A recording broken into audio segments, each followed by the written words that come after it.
Feliz sábado, mis hermanas y hermanos. Sean todos bienvenidos. Gracias a nuestro Dios por, por este momento. Sí, justamente, hermana Bárbara, el himno que escuchamos es, lo recordamos en esa visión que la hermana White tuvo en la casa de unos hermanos donde estaban esos dos pastores que decían que las visiones de la sierva del Señor eran del enemigo. Y el Señor utilizó grandemente a la hermana White y demostró que la sierva del Señor tenía mensaje de salvación. Ellos no, fue en la parte en donde ella en visión toma la Biblia y sin mirar abre la Biblia y el Señor permite que ella pueda leer los versos que ella estaba marcando con el dedo. Gracias, Padre, por el espíritu de profecía, por permitir que nosotros podamos conocer más de tu amor. Señor, eh, quiero compartir brevemente eh, las promesas, ¿sí? Que están en el espíritu de profecía. Eh, en Joyas de los Testimonios, tomo 3 dice, estas promesas, hablando de las promesas del Señor, dadas a Israel, son también para el pueblo de Dios hoy.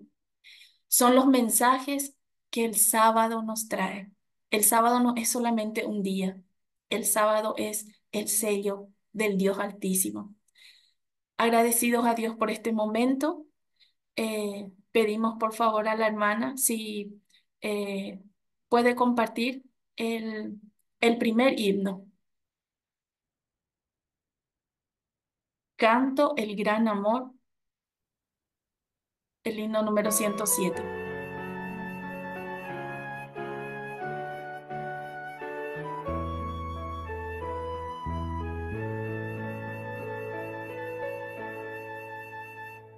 Canto el gran amor de aquel que primero a mí me amó, pues dejó la gloria ya y en el Gólgota murió. Al amor ensalzaré, alabando al que murió, inmolado para que vida eterna tenga yo.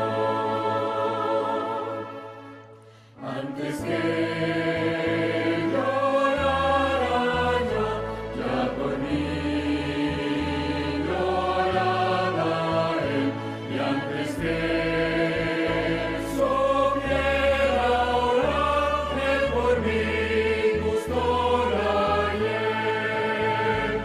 Al amor ensalzaré, alabando al que murió, inmolado para que vida eterna tenga yo.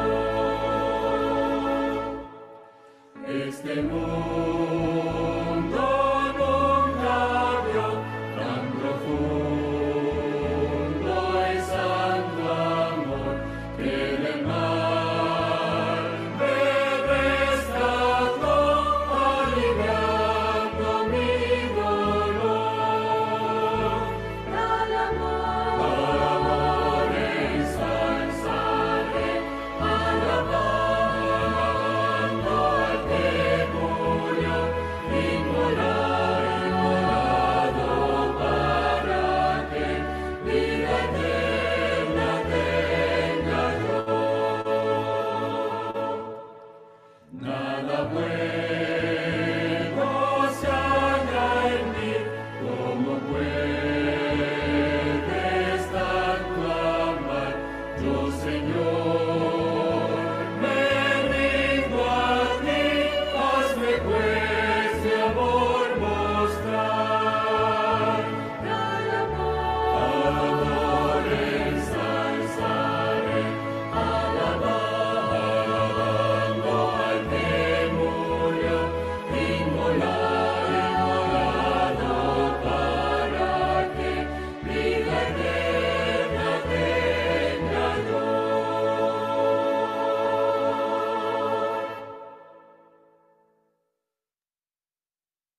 Amén. Amén. Ahora invitamos a hermano Frederick para, para compartir este mensaje que sabemos nos fortalecerá espiritualmente. Gracias. Adelante, hermano Frederick, bienvenido. Hola, ¿qué tal, hermana Jenny? Encantado de estar aquí y gracias por la presentación. Como siempre, tengo que compartir pantalla. Antes de empezar, vamos a compartir y luego ya nos ponemos en tema. A ver, yo diría que lo he hecho bien, ya me confirmaréis. Sí, hermano, está perfecto. Sí, ¿verdad? Sí, Perfecto. amén. Pues ahora voy a minimizar aquí. Listo. Perfecto, pues bueno, como os decía, es un placer estar de nuevo con vosotros aquí. Hace un tiempo ya de la primera vez que estuve aquí. Y bueno, siempre es un placer compartir con vosotros. No opino mucho en el grupo por falta de tiempo, a veces porque lo veo tarde al tener diferencia horaria entre América y Europa, pero siempre intento leerlo, aunque sea tarde. Y realmente cada día me sorprendéis más como iglesia, porque sois una iglesia que trabajáis un montón, hacéis un montón de actividades, estáis todos muy entregados y eso, por desgracia, no abunda, con lo cual quien encuentra algo así pues desde luego ve que la bendición del Señor está ahí, ¿no? O sea que os animo a seguir con todas estas tareas, con todas estas vigilias, proyectos, etcétera, porque son de mucha bendición en cada una de las áreas en que estáis actuando. Imagino que el sonido está correcto, mi sonido, porque antes lo probé era un poco bajo, pero bueno, si se oye bien, podremos empezar. ¿Se oye bien, hermano? Vale, Sí, vale, se oye perfecto. bien. Genial, genial. Pues bien, vamos a empezar sin más dilación con el tema. Lo he titulado Jesús fue y es realmente nosotros, entre comillas, para evitar cualquier tipo de duda, ¿verdad? O malinterpretación en este título. ¿Y por qué digo eso? Pues porque íbamos a estudiar realmente una doctrina o un tema que es absolutamente central y capital en la fe cristiana. Sin esto, no hay plan de redención, no hay justificación por la fe, no hay victoria sobre el pecado, no hay, de hecho, no hay absolutamente nada. Y vamos a darnos cuenta del por qué. Es un tema que he tratado desde varias aristas a lo largo de mi vida cristiana, desde que conozco esta doctrina, pero de la forma que lo voy a hacer hoy nunca lo he hecho. Y creo que es una forma muy buena para darnos cuenta de cuán realmente Jesús fue y es nosotros, cuán realmente podemos emparentarnos con Jesús y realmente considerarlo como nuestro real ejemplo. Y para empezar vamos a leer el siguiente texto. Está en Hebreos 2, versículos 9 y 11. El último fue el versículo que propuse para leer como lectura bíblica de presentación del tema, porque realmente alrededor de ese versículo 11 va a girar todo y ya nos vamos a dar cuenta de ello. Mirad, nos dice así, Hebreos 2:9. Pero vemos a aquel que fue hecho un poco menor que los ángeles, a Jesús. El capítulo 1 de Hebreos, si lo habéis leído, nos habla de la naturaleza divina del Hijo de Dios.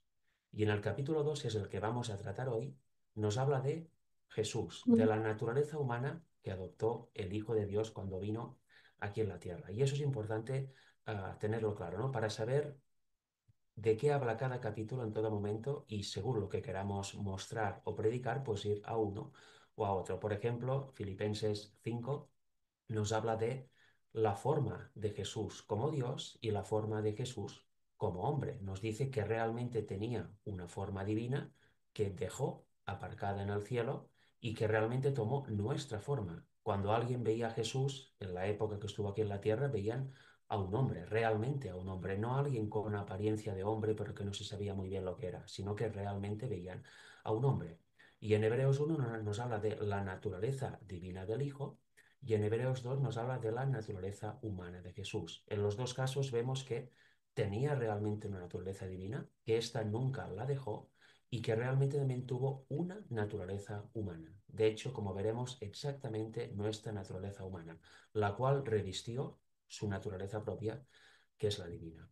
Y teniendo en mente eso, pues entendemos esto, ¿no? Aquí ven a quién, a Jesús, al Hijo del Hombre, coronado de gloria, dice el texto, y de honra, a causa del padecimiento de la muerte, para que por la gracia de Dios gustase la muerte por todos. Porque convenía aquel por cuya causa son todas las cosas y por quien todas las cosas subsisten, que habiendo de elevar muchos hijos, y atención a esto porque luego veremos quiénes son nuestros hijos, a la gloria, perfeccionase por aflicciones al autor de la salvación de ellos. Porque el que santifica, ¿quién es? Cristo. Y los que son santificados, ¿quién es? La humanidad, el hombre. De uno son todos, por lo cual no se avergüenza de llamarlos hermanos. Luego vamos a ver a qué se refiere a este uno, de quién son todos. Luego lo vamos a ver con claridad, recordando que este capítulo habla de la naturaleza humana del Hijo del Hombre. Pero para entender eso, primero debemos comprobar bíblicamente cómo Cristo vino a ser nosotros, literalmente nosotros, porque de alguna forma lo tuvo que hacer. Y de hecho, solo había una manera. Y fijaros qué impresionante. Por eso es la doctrina central del cristianismo, y sin ella literalmente no hay Salvador y no hay nada. Vino a ser nosotros mediante la adopción de nuestra naturaleza, de nuestra carne. Mira que nos dice Juan 1,14.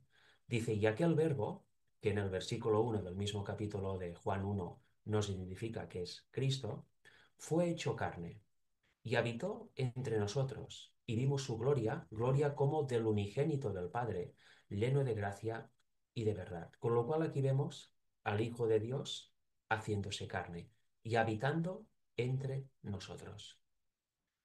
Y luego en Romanos 1:3 nos avanza un poco más en el tema. Dice que acerca de su Hijo, nuestro Señor Jesucristo, que era del linaje de David, según la carne. Con lo cual, de momento ya tenemos dos testimonios, dos textos que nos dicen que Jesús vino a ser nosotros adoptando nuestra carne, nuestra naturaleza. Eligió este camino. El Verbo se hizo carne, revistió su naturaleza propia de nuestra naturaleza humana caída, y así vino a ser nosotros. Era del linaje de David según la carne. ¿Qué carne tenía David? Obviamente la nuestra, tenía nuestra naturaleza caída, con lo cual Cristo también adoptó exactamente la misma. Y fijaros otro texto que aún es más claro. Romanos 8, versículos del 3 al 4. Y a ese texto vamos a volver un poco más adelante también para llegar a una conclusión. Nos dice, porque lo que era imposible para la ley, por cuanto era débil por la carne, Dios, enviando a su Hijo en semejanza de carne de pecado y a causa del pecado, condenó al pecado en la carne. Aquí podemos ver como mínimo dos cosas. Dice que Dios envió. ¿Quién es Dios? Obviamente es el Padre. El Padre Celestial es el Dios del universo. Y este Padre, este Dios único, envió ¿quién? A su Hijo. ¿En semejanza de qué? De carne de pecado, del linaje de David según la carne. El verbo se hizo carne. ¿Veis que dice exactamente lo mismo ese texto de Romanos? Y a causa del pecado, ¿qué? Condenó al pecado en la carne. Quedaros con esta Yo última frase porque al que final del tema va me a costó tener volver mucho, a mucho entrar. significado. Es realmente profundo. Vino en semejanza de carne de pecado y a causa del pecado condenó al pecado en esta carne, en nuestra misma carne, en nuestra naturaleza. ¿Para qué? Para que la justicia de la ley se cumpliese en nosotros, que no andamos conforme a la carne, sino conforme al Espíritu. Debía cumplirse algo en nosotros y dice que es la justicia. Luego veremos un poco más al respecto. Pero de momento ya hemos establecido una cierta base, ¿verdad? Vino a ser nosotros mediante nuestra carne, tomando nuestra misma carne. Pero también vino a ser nosotros en otro aspecto muy significativo, sin el cual también estaríamos absolutamente perdidos si no hubiera compartido con nosotros esto que vamos a leer ahora. Lo dice en Hebreos 2, versículo 14. Dice así que por cuanto los Permiso, hijos... hermanito, Sí, hermanito, ¿puedes subir un poco el volumen? sí, por supuesto. Voy a ver aquí. A ver... Sí, lo voy a subir al máximo y a ver si funciona así. Perfecto, imagino que ahora se oye un poquito mejor, aunque sea. Mis hermanos, ¿sí? ¿Se oye? Yo diría que sí, Sí, subiendo un poco el... sí, Vale, perfecto. Perfecto, pues como gracias. decía, de nada, un placer. Pues como decía, Cristo también viene a ser nosotros en lo que dice este texto. Dice, por cuanto los hijos, que somos nosotros, participaron de carne y sangre, Él también participó de lo mismo, para destruir por medio de la muerte al que tenía el imperio de la muerte, esto es, al diablo. ¿Qué dice aquí? Que participó exactamente de nuestra misma carne, como ya hemos visto, y también de nuestra misma sangre, de nuestra misma vida. Él también participó de lo mismo. Era una condición capital, porque sólo así podía destruir, como dice aquí, por medio de la muerte al que tenía el imperio de esta, que es el diablo. Si no hubiera participado de nuestra misma carne y sangre, si no hubiera tomado nuestra misma naturaleza en él, no podría haber destruido al diablo como se hizo en la cruz. Y mirad, hay otro texto aquí, a ver, aquí aparece, en Hebreos 2:16, que es dos versículos más adelante de lo que hemos leído, que dice lo siguiente: porque ciertamente no socorrió a los ángeles, sino que socorrió a la descendencia de Abraham. La descendencia de Abraham también somos nosotros, obviamente. Abraham es el padre de la fe y nosotros somos parte de su descendencia. Y dice que no vino a socorrer a los ángeles, con lo cual no pudo tomar una naturaleza angelical, porque no hubiera tenido ningún sentido, sino que socorrió ¿a quién? A nosotros. Por ese hecho, en el versículo 14 dice que participó de nuestra misma carne y sangre, de la carne y sangre que tenemos los descendientes de Abraham, que tenemos, en definitiva, toda la humanidad, la única carne que conoce este mundo desde que se necesita Salvador. ¿Veis qué importante eso? En esto también fue nosotros. Y si seguimos un poco más, tenemos que indagar un poco en esta carne, porque en esta carne hay de forma natural, de forma inherente, unas tendencias que si se aceptan nos llevan a pecar. Y debemos saber dónde se originaron esas tendencias que tienen nuestra carne, porque obviamente si Cristo tuvo nuestra carne, nuestra misma naturaleza, también tuvo esas tendencias en él. Y vamos a ver de dónde se originaron, pero primero vamos a ver cómo actúan. En Santiago 1:14 nos dice así, dice, sino que cada uno es tentado cuando de su propia concupiscencia es atraído y seducido. ¿Cómo somos tentados? Cuando de nuestras propias tendencias al mal que tenemos en nuestra carne, somos atraídos y seducidos. Y luego Santiago sigue explicándonos que si éstas son aceptadas y no son sometidas por el poder de Dios en nosotros, pues suben a nuestra mente, ahí se concibe el pecado y al final que eleva a una acción pecaminosa, se eleva a un pecado cometido. Pero aquí nos vamos a centrar en eso. Somos tentados mediante la acción de nuestras propias tendencias que tenemos en nuestra carne. Eso es importante para ver lo siguiente, porque mira que nos dice aquí también en Hebreos 2. Dice, por lo cual debía ser en todo semejante a sus hermanos, hablando de Cristo, no nos olvidemos, para venir a ser misericordioso y fiel sumo sacerdote en lo que a Dios se refiere, para expiar que los pecados del pueblo. Pues en cuanto él mismo padeció siendo tentado, es poderoso para socorrer a los que son tentados. Con lo cual aquí vemos cómo fue tentado Jesús en nuestra carne, no en su naturaleza propia, sino en nuestra carne, en nuestra naturaleza humana, como nosotros, de sus propias tendencias que había en su carne, como hay en la misma carne que nosotros, como hay en nosotros. Porque si no hubiera sido así, no podía ser poderoso para socorrer a los que son tentados, que somos todos nosotros. Él, en nuestra naturaleza humana, sometió a esas tendencias. Y Número 4, versículo 15. Porque no tenemos un sumo sacerdote que no pueda compadecerse de nuestras debilidades. ¿Se puede compadecer entonces de nuestras debilidades? Por supuesto que sí. Sino uno que fue tentado en todo según nuestra semejanza. Una vez más, Jesús fue tentado en todo como lo somos nosotros, pero sin pecado. Él fue tentado en todo, en él él tenía todas las tendencias que tenemos en nuestra carne, absolutamente todas, pero no dejó que se manifestara ninguna de ellas en la acción. Las sometió absolutamente todas por el poder de Dios en él y así librarnos de este poder también si nosotros lo queremos. Y luego lo vamos a ver. Qué importante, ¿verdad? Ver que Jesús fue nosotros también en esto, pero que Él no dejó que se manifestara ninguna tendencia. Él nunca cometió pecado.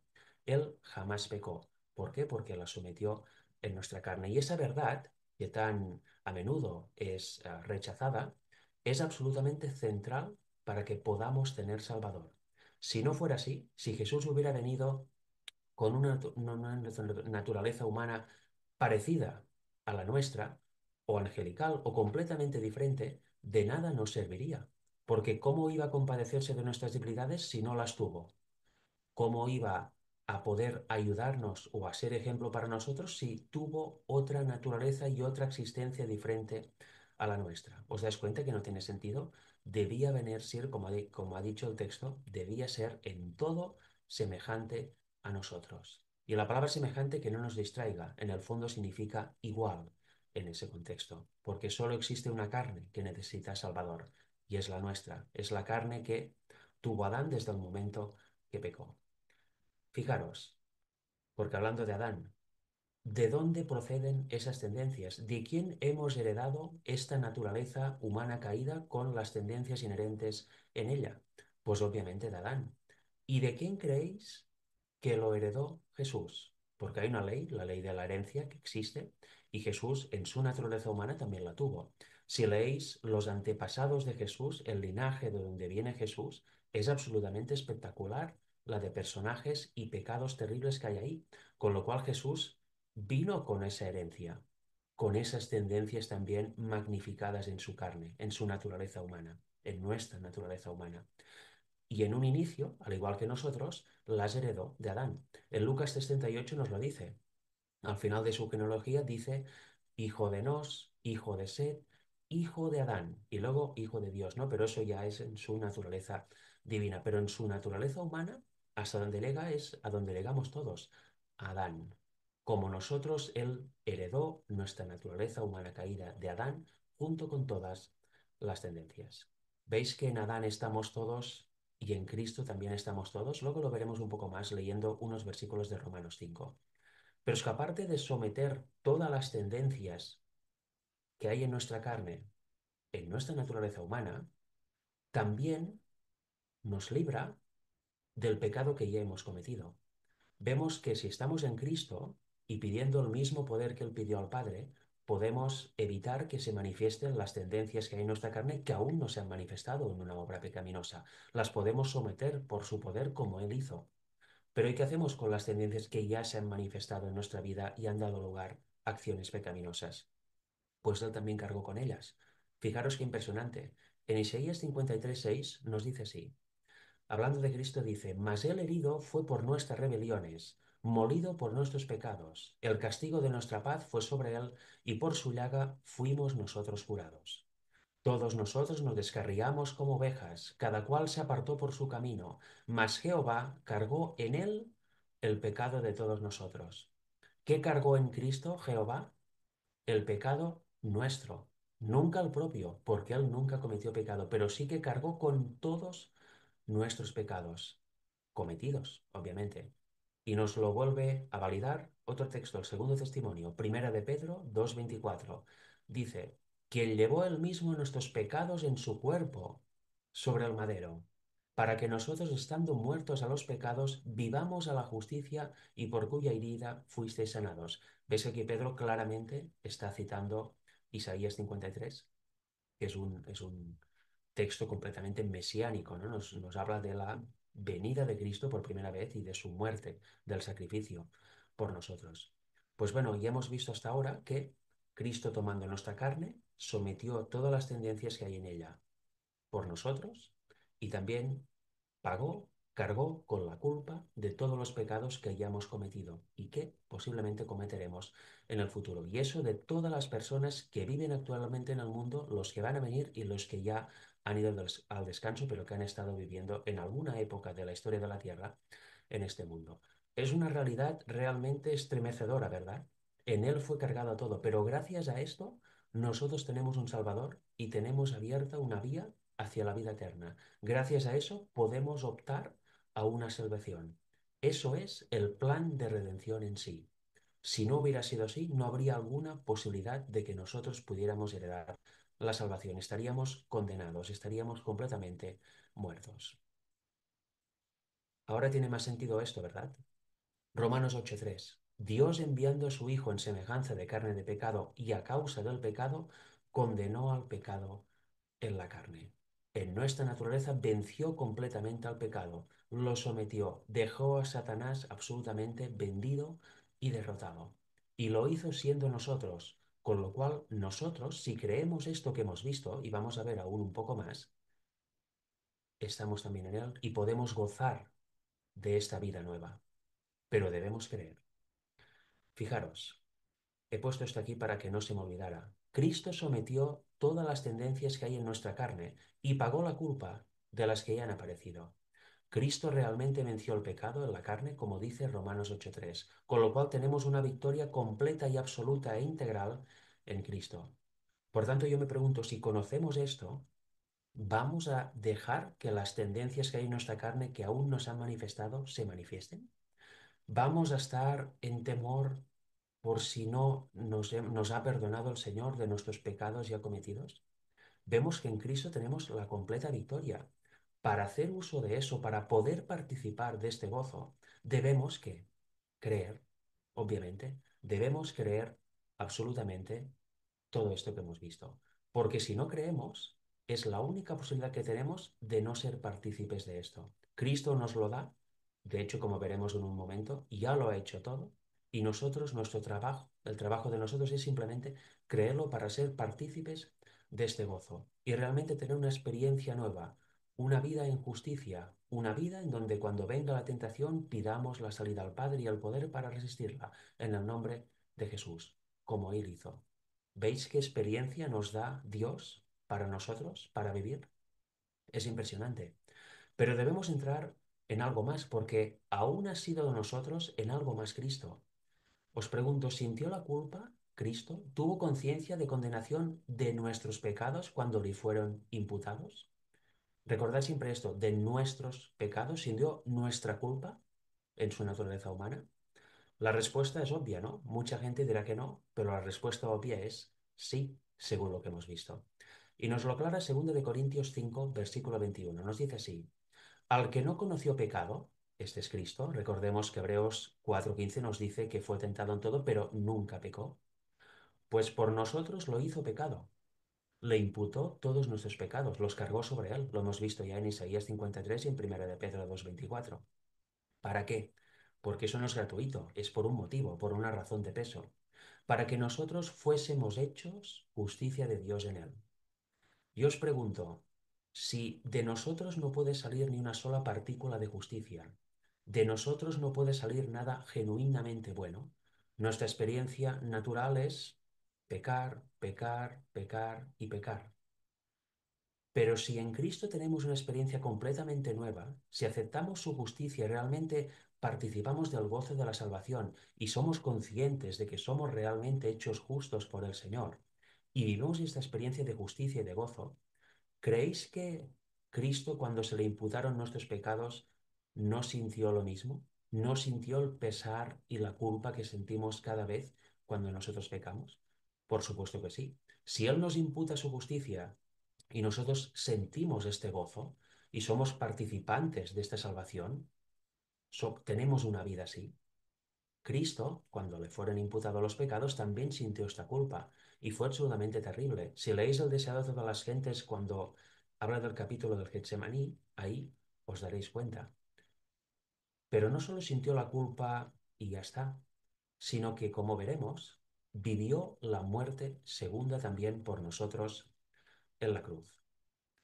Mira, pero antes os quiero comentar algo. En Hebreos 10 nos dice algo que debemos creer completamente. Dice, pero Cristo, habiendo ofrecido una vez para siempre un solo sacrificio por los pecados, se ha sentado a la diestra de Dios. ¿Cuándo lo ofreció? En la cruz. Ahí, como os decía, vivió la muerte segunda. El Padre se apartó de él. Sin embargo, Cristo nunca se apartó del Padre. Siempre siguió creyendo que Dios es bueno y siempre siguió creyendo en sus promesas. Por eso dice, ¿por qué me has desamparado, Dios mío, Dios mío? Pero él nunca se apartó, el Padre sí. ¿Por qué? Porque tuvo que vivir la experiencia que nosotros merecemos, la muerte segunda, la muerte en donde Dios se va y sentimos este vacío. Estuvo en unas tinieblas realmente densas, densas como no nos podemos ni imaginar, y Él lo vivió por nosotros. Ahí es donde ofreció una vez para siempre, como dice aquí, un solo sacrificio por los pecados. Y como venció, que se ha sentado a la diestra de Dios. Y luego dice que de ahí en adelante, esperando hasta que sus enemigos sean puestos por estrado de sus pies, porque con una sola ofrenda en la cruz, hizo perfectos para siempre a los santificados. Con lo cual, viendo eso, solo nos queda esto, creer. Cristo ya no tiene nada más que hacer por nosotros. Ya lo hizo todo. Ahora está en el lugar santísimo del santuario celestial, haciendo expiación por nuestros pecados. Pero lo que tenía que hacer por nosotros para permitirnos heredar la salvación, si así lo queremos, ya lo hizo. Cristo no se sacrifica todos los días, todos los meses, una vez tras otra. Lo hizo una sola vez, como dice de forma literal y clara Hebreos 10. Con lo cual, ¿qué nos queda? Debemos creerlo, porque si no lo creemos, no podremos ser participantes de su justicia ni estar en este gozo. Viviremos una vida que ya no debemos vivir, que es la vida de pecado, de continuamente ceder a la tentación y tener una vida de tristeza, de culpa, de pesar. ¿Por qué tenemos aún esta vida? Porque somos incrédulos y eso es lo que no puede ser. Debemos creer todo eso que hemos visto. Debemos creer que realmente Jesús fue y es realmente nosotros, que fue nosotros en todos los puntos. Con lo cual, si Él estaba en nuestro lugar venciendo todo eso, nosotros en Él también podemos vencer si pedimos el mismo poder que Él pidió. ¿Os dais cuenta qué sencillo es el Evangelio? ¿Y qué experiencia cristiana nos pide Dios que tengamos? Esta es la verdadera experiencia cristiana, la de vivir sin pecado, porque decidimos elegir no pecar cada vez que viene la tentación. Qué diferente es del evangelio moderno o del evangelio popular, ¿verdad? Es un evangelio sin vida, un evangelio satánico, de hecho, que no tiene poder. En cambio, esto, no me digáis que no tiene poder, no me digáis que eso no es una buena nueva. Por supuesto que sí. Mira, vamos a leer un poquito más. En Juan 15, versículos del 1 al 7, nos dice lo siguiente. Nos dice que Él es la vid verdadera y que su Padre es el labrador, por supuesto. Luego nos dice que todo pámpano que en mí no lleva fruto, lo quitará. Y todo aquel que lleva fruto lo limpiará, para que lleve más fruto. Y a vosotros estáis limpios por la palabra que os he hablado. ¿Creemos que estamos limpios realmente por la palabra que nos ha hablado o no? Luego dice, permaneced en mí y yo en vosotros. Eso es clave. Debemos permanecer en Él, pero Él también en nosotros. ¿Por qué? Por medio de su Espíritu Santo, por la fe. Como el pámpano no puede elevar fruto por sí mismo si no permanece en la vid, así tampoco vosotros si no permanecéis en mí. ¿Alguien tiene dudas de que un pámpano puede seguir viviendo si es desgajado de la vid y cae al suelo? ¿Verdad que no? Se va a pudrir y va a acabar desapareciendo. Pues tampoco deberíamos tener dudas que nosotros, si no estamos en Cristo y Él en nosotros, no tenemos nada que hacer. No hay vida alguna para nosotros. Estamos destinados a la muerte, si no es así. El versículo 5 nos dice, yo soy la vid, vosotros los pámpanos. El que permanece en mí y yo en él, de nuevo, éste eleva mucho fruto, porque separados de mí, nada podéis hacer. Lo vuelvo a repetir, separados de mí, nada podéis hacer. El que en mí no permanece, será echado fuera como pámpano y se secará, y los recogen y los echan en el fuego y arden. ¿No recuerda lo que dice al final del libro de Apocalipsis? Los que están fuera, ¿dónde van? Al fuego, arden y dejan de ser para siempre. Esos son los impíos, los que no aceptaron a Cristo como Salvador, los que no quisieron el Evangelio y que prefirieron el Evangelio de la bestia, el Evangelio de Roma. Pero el que permanece en Cristo realmente lleva mucho fruto y hereda la vida eterna. Tiene realmente ese poder de Cristo en él. Y el versículo 7, y si permanecéis en mí y mis palabras permanecen en vosotros, pedid lo que queréis y os será hecho. ¿Realmente permanecen las palabras que hemos visto en este tema en nosotros? Espero que sí, porque son la vida, junto con muchas otras, obviamente, que no hemos visto hoy. El Evangelio es un todo, y si permanece realmente en nosotros y lo creemos de corazón, tal y como Dios nos lo entrega, nuestra vida cambia y pasamos a permanecer en Cristo, pasamos a ser crédulos y nuestra vida cambia completamente. Nuestra existencia ya no tiene nada que ver con la anterior. Ahí realmente el hombre antiguo deja de ser. Porque recordad, Romanos nos dice que somos participantes del ministerio de Cristo en el momento del bautizo. Entramos en él en el momento de su muerte, que es parte de lo que hemos visto también hoy. Ahí realmente el hombre antiguo muere y nace uno de nuevo. Eso es muy importante para las personas que se quieren bautizar. La experiencia del bautizo no es un acto para estar con los hermanos, mojarse un poco y ya está, y decir, sí, sí, vida nueva, soy persona nueva, y luego seguir pecando. No, no, no. La persona que se bautiza debe tener una conciencia firme de que en Cristo puede vencer todo pecado y que realmente cuando sale del agua es una persona nueva, que ha comprendido el Evangelio y que cada vez que venga la tentación sabe que hay un poder que Dios le puede dar, si él se lo pide, para vencer la tentación. No debemos hacer como el hombre antiguo que cedía y tenía una vida llena de pesar. Debemos resistir la tentación, debemos querer resistir la tentación por el poder de Cristo. Eso es importantísimo. Ahí la persona demuestra realmente que vive una vida nueva y que realmente el bautizo lo ha hecho entendiendo qué es el Evangelio, si no es simplemente un baño más. Mirad, en Romanos 5, versículos del 18 al 19 nos dice así. Así que como por la transgresión de uno, ¿quién es este uno? Adán. ¿Vino la condenación a quién? A todos los hombres. De la misma manera, por la justicia de uno, ¿quién es? Jesús. Vino a quién? A todos los hombres también. La justificación de vida. Aquí vemos a los dos Adanes, el Adán terrenal y el Adán celestial. Luego lo vamos a ver en 1 Corintios. Pero fijaros, por la transgresión de uno, por el pecado de uno que vino la condenación a todos. ¿Por qué? Porque desde entonces ya no somos hijos de Dios como si fue Adán. Lo dice la Biblia. Dice que Adán engendró hijos a su imagen, no a imagen de Dios ya. Con lo cual todos nacemos con esa naturaleza caída, con esta naturaleza que tiene esas tendencias inherentes en ella, que nos llevan de continuo a pecar. Por eso las consecuencias del pecado de Adán se transmiten a todos nosotros.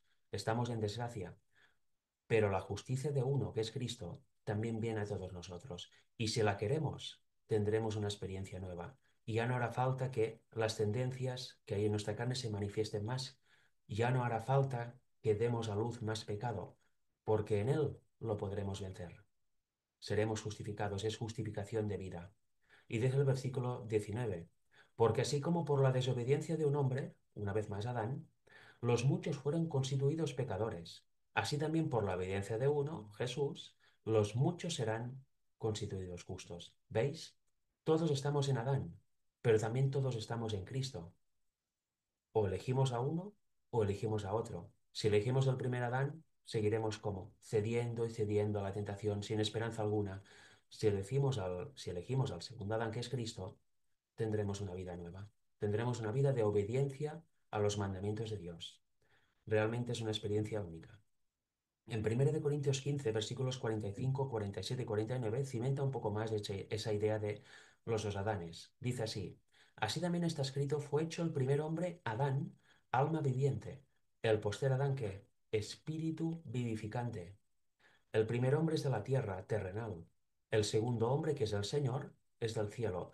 ¿Veis qué clara es la Biblia? No deja duda alguna. Nos identifica perfectamente quién es el primer Adán y quién es el segundo. No hay duda alguna. Y encima nos dice que el postrero es espíritu vivificante. Y el 49, versículo 49 nos dice, y así como hemos traído la imagen del terrenal, traeremos también la imagen del celestial. ¿Lo creemos? ¿Qué imagen elegimos? ¿Si seguir llevando la imagen del terrenal o empezar a llevar la imagen del Adán celestial y vivir esta vida nueva en Cristo sin pecado, de gozo, una vida en donde se manifiesta la fe viva que salva, la fe salvífica de Cristo? Nosotros elegimos, y yo desde luego elijo la segunda, porque es lo que Dios quiere y es la única vía para poder heredar la salvación.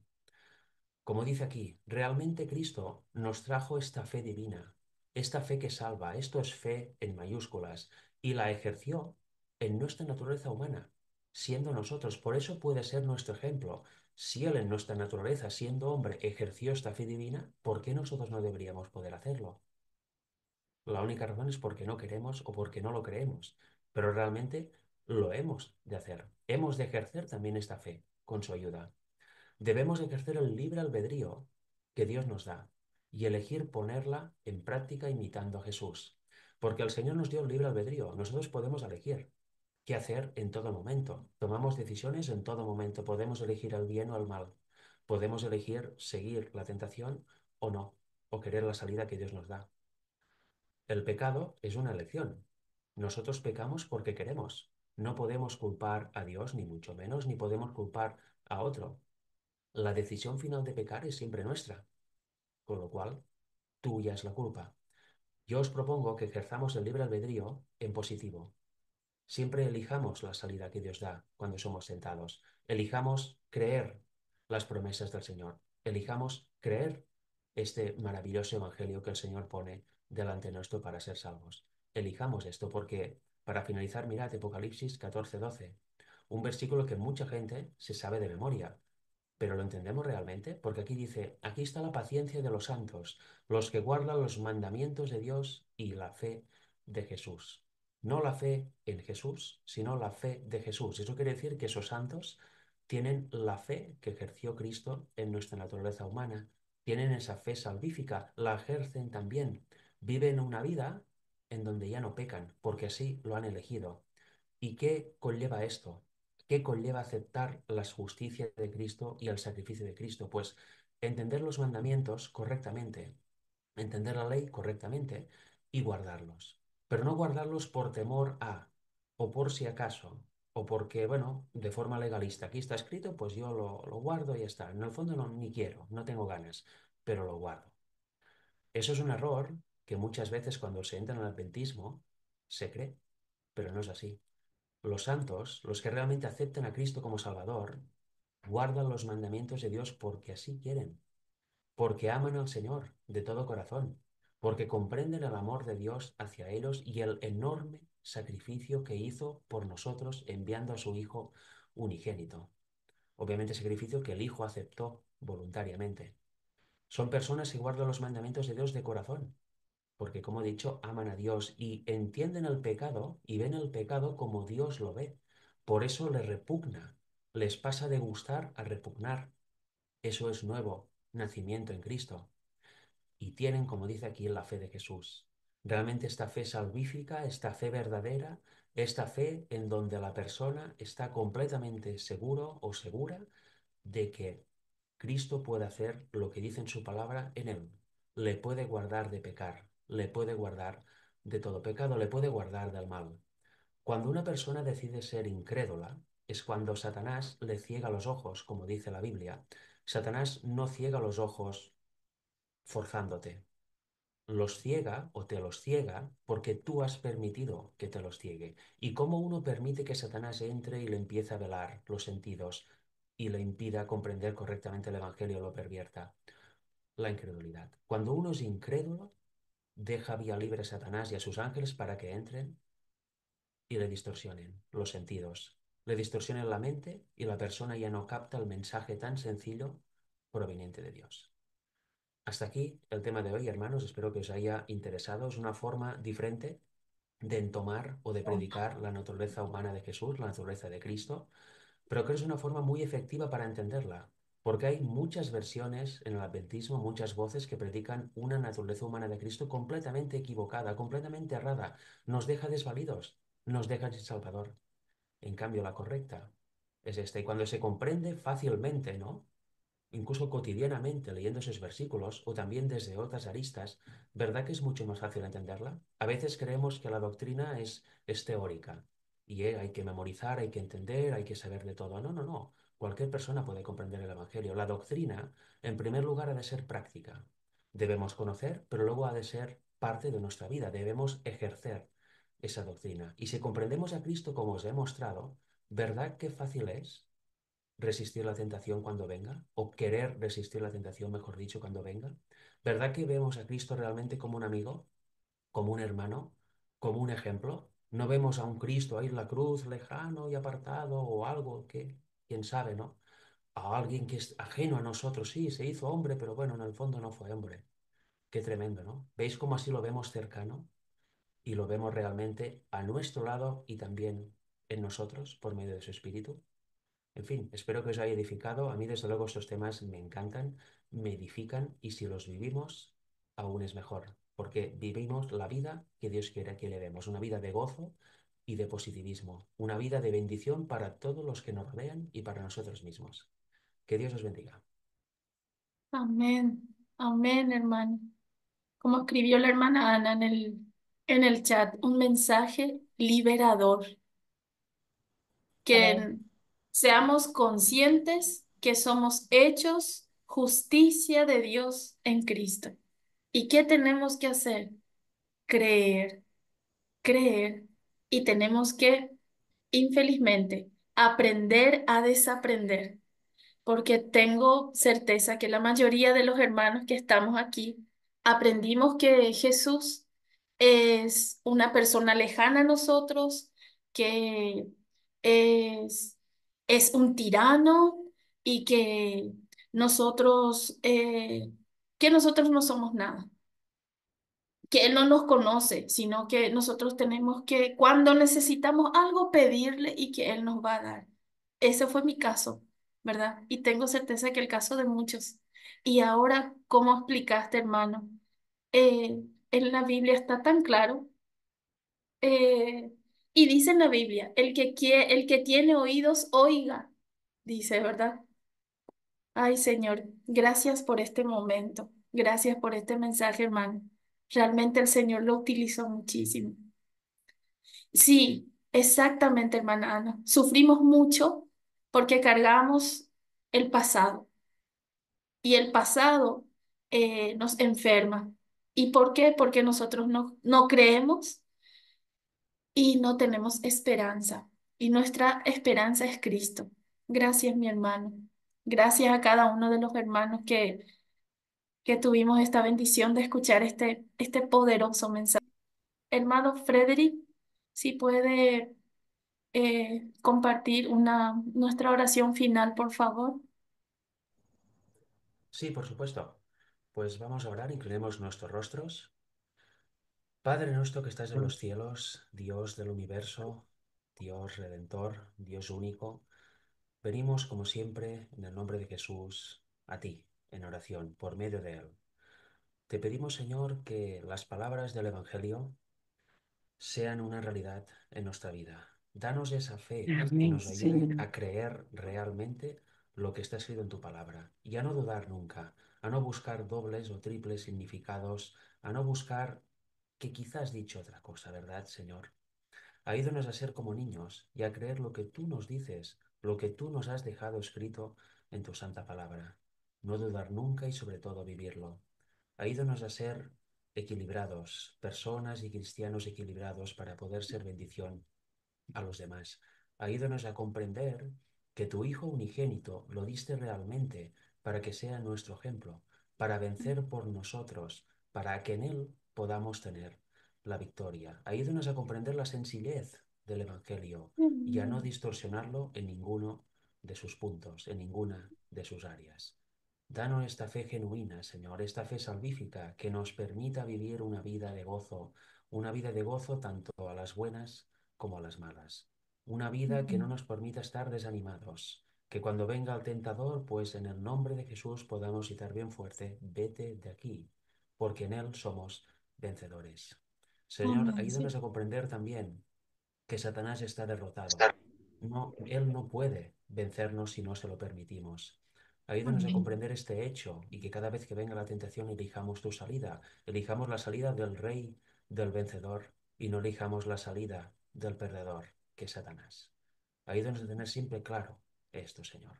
Todo eso te lo pedimos en el nombre de Jesús, por el perdón de nuestros pecados. Amén.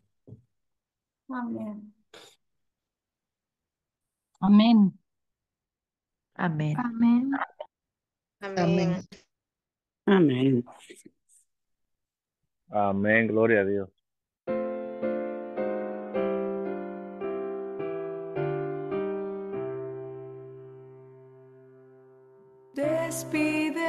Despídenos con tu bendición al retirarnos de este lugar.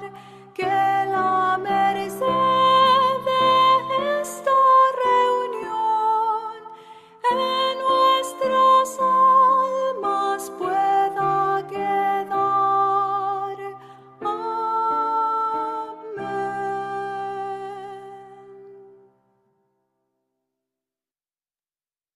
Amén. Bendecido sábado, mis hermanos. Le agradezcamos a Amén. Dios Feliz Santo por Día del este Señor. poderoso mensaje. Amén, hermana Norca. Feliz sábado. Gracias, hermano Frederick. Gracias a todos. Bendiciones a todos. Feliz sábado. Feliz sábado para todos. Dios os Feliz bendiga mucho. sábado.